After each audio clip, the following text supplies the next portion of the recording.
Ici, on va aller dans Hébreux chapitre 1, à partir du verset 3, pour comprendre le verset 4. Pour lire dans le verset 4, il faut d'abord comprendre le verset, le verset 3. Donc, pour comprendre le verset 4, il faut d'abord comprendre le verset 3. Dans Hébreux chapitre 1, verset 3, Bible du semeur, il est dit ceci.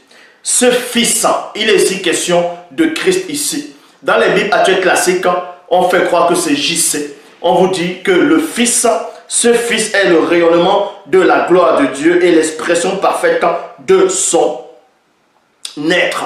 De son être. Point. Déjà ici, il y a déjà une hérésie, une limite. Il dit déjà que le Christ ici, que ce faux JC est on va dire, le rayonnement de la gloire de Dieu et l'expression parfaite de son être. Être. Pour eux, Dieu, c'est un être. Vous voyez? Donc c'est une créature, déjà, premièrement.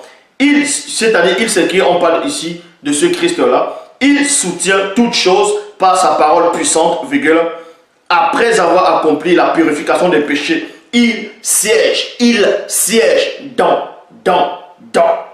les cieux à la droite du Dieu suprême. On vous dit ici qu'il siège à la droite du Dieu suprême. Les biblistes, les copistes, tous ces gens, ceux qui ont fait la théologie, qui sont venus traduire les versions des Bibles, sont venus écrire les Bibles, ainsi de suite, eux-mêmes, ils étaient pas assis dans les Écritures, ils n'étaient pas assis dans la révélation, ils n'avaient pas la révélation, ils n'avaient pas le discernement, ils ne connaissaient pas le loba. C'est pour ça qu'ils viennent écrire des hérésies. Parce que s'ils connaissaient la puissance, s'ils avaient le mundi, s'ils avaient la connaissance, même la petite particule de connaissance que deux fois je vais émaner, parce que je ne vais pas émaner toute la grande connaissance, ils n'allaient pas dire que ce soi-disant Christ est assis dans les cieux, très haut, à la droite du Dieu suprême. Parce que Dieu, en tout cas l'Oba, n'est pas contenu. Dans 2 Chroniques chapitre 6 verset 18, mais quoi? Dieu habitera-t-il véritablement? C'est-à-dire, l'homme habitera-t-il véritablement avec l'homme sur la terre? Virgule. Point d'interrogation. Voici les cieux des cieux et des cieux ne peuvent te contenir. Combien moins cette maison que j'habite, que plutôt que j'ai bâti. Mon dit ici que voici les cieux des cieux et des cieux ne peuvent contenir l'Oba, dont le Créateur unique. Les cieux ne peuvent le contenir. Mais tandis que quand vous lisez dans Hébreux chapitre 1 verset 3, on vous dit que Christ va dans le ciel et dans le ciel il va s'asseoir sur un trône à la droite soi-disant de votre faux Dieu. Donc on montre par là que votre Dieu, votre faux Dieu est contenu dans le ciel, est contenu dans sa création, est contenu dans le royaume des cieux, est contenu dans les lieux très hauts. Parce qu'il est néanmoins contenu. Or, 2 Chroniques 6, 18 vous démontre que rien ne contient le Créateur. Donc, on poursuit dans Hébreux chapitre 1 au verset 4, Bible en français courant, il dit, le Fils est devenu. Le Fils est devenu. Bon, quand on dit le Fils est devenu, ça dit qu'avant il n'était pas. Est-ce que vous comprenez? Donc, on va vous expliquer le mécanisme vibratoire des mots, des phrases et du langage. L'Oba. Ici, dans Hébreux chapitre 1, verset 4, Bible en français courant, le Fils est devenu. Si on dit à un enfant, tu es devenu sage, ça veut dire qu'avant il n'était pas sage. Mais on va plutôt dire, tu es sage, ça veut dire que tu es sage. Mais quand on te dit, tu es devenu riche, tu es devenu puissant, ça veut dire qu'avant tu n'étais pas riche, avant tu n'étais pas puissant.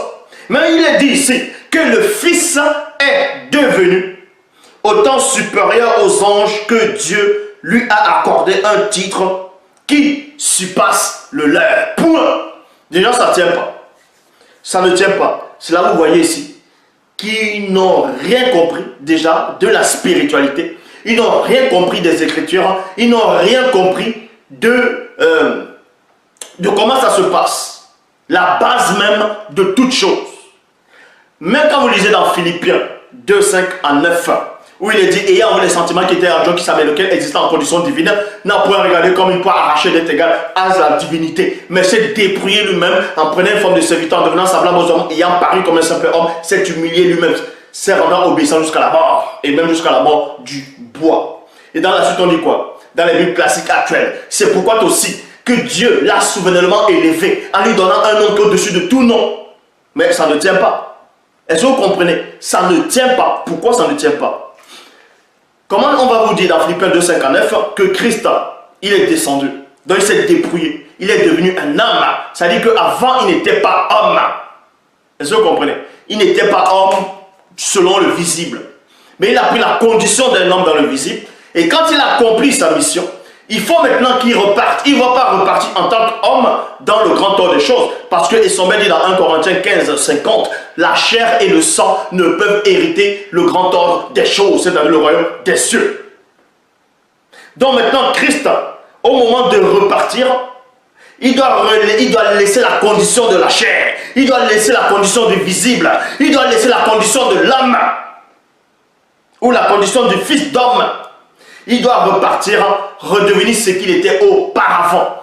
Et quand il va redevenir ce qu'il était auparavant, on ne peut pas dire, prétendre qu'on va lui donner un nouveau nom, un nom, parce qu'il a accompli sa mission, un nom maintenant qui est au-dessus de tout nom. Ça voudrait dire que le nom, qu'avant qu'il ne se débrouille, il y avait déjà un nom, un titre qui le dépassait. Bon, à part là-bas, il y avait déjà un titre, un nom qui le dépassait. Et qu'un homme avait déjà porté ce nom-là sur la terre, avant même qu'il ne descende. Ça l'avait démontré dans le livre de Zacharie. Comment le Josué, là, on l'appelle aussi Jésus. Donc vous voyez que ça ne tient pas. Parce que c'est là que vous allez comprendre que dans la Bible actuelle classique, on va parler du vrai Christ et ils vont parler de faux JC en même temps. Vous voyez, pour essayer de le surplacer, pour de le surclasser, ainsi de suite. Pour cela, on va dans Hébreux chapitre 1, verset 4, Bible en français courant. Le Fils est devenu autant supérieur aux anges que Dieu lui a accordé le titre, un titre qui surpasse le leur. Point. Philippiens 2, 10, il est dit, enfin qu'au nom de Jésus, chacun plie le genou dans le ciel, virgule. Donc vous voyez ici, ça ne tient pas. Ça dit qu'avant son dépouillement, on veut par là dire que personne ne pliait le genou. Alors qu'avant le dépouillement, il n'était pas homme. Donc il était supérieur à tous. À part là-bas. Et on va dire que les entités ne pliaient pas le genou. Il a fallu qu'il vienne sur terre, qu'il naisse en tant qu'homme, et qu'on lui donne soi-disant un nom glorieux. Soit ils vous disent que ce nom de JC, c'est-à-dire que ce nom de Jésus, qu'on donne ce nom de Jésus, et maintenant il repart dans le ciel avec ce nom, il s'assoit à la droite de Dieu, et maintenant tous les genoux vont fléchir à cause de ce nom. Que soi-disant ce nom est supérieur à tous les autres noms. Vous voyez que ça ne tient pas. Ça n'a même pas de sens. Ça n'a même pas de sens. Parce que le vrai Christ dit, en tout cas le Christ dit ici, bon, sur la Bible actuelle classique dans Jean 17, 5, il est dit, et maintenant, toi, virgule, Père, glorifie-moi auprès de toi-même de la gloire que j'avais auprès de toi avant que le monde fît. Point.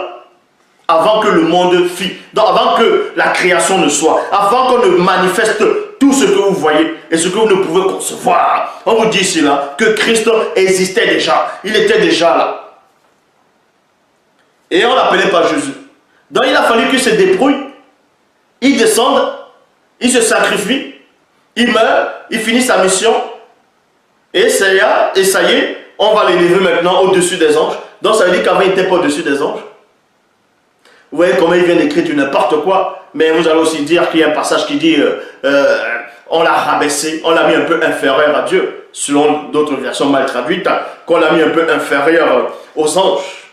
Vous voyez que ça ne tient pas. Parce que quelqu'un ne peut pas descendre du grand ordre de choses, se débrouiller devenu un homme, et on lui donne un nom dans le visible, et on remonte avec ce nom-là, et on vous dit que ce nom dépasse tous les autres noms. C'est-à-dire qu'avant qu'il ne se débrouille, il avait déjà... Son nom n'était pas plus puissant que le nom de Jésus alors. C'est ce qu'on veut dire.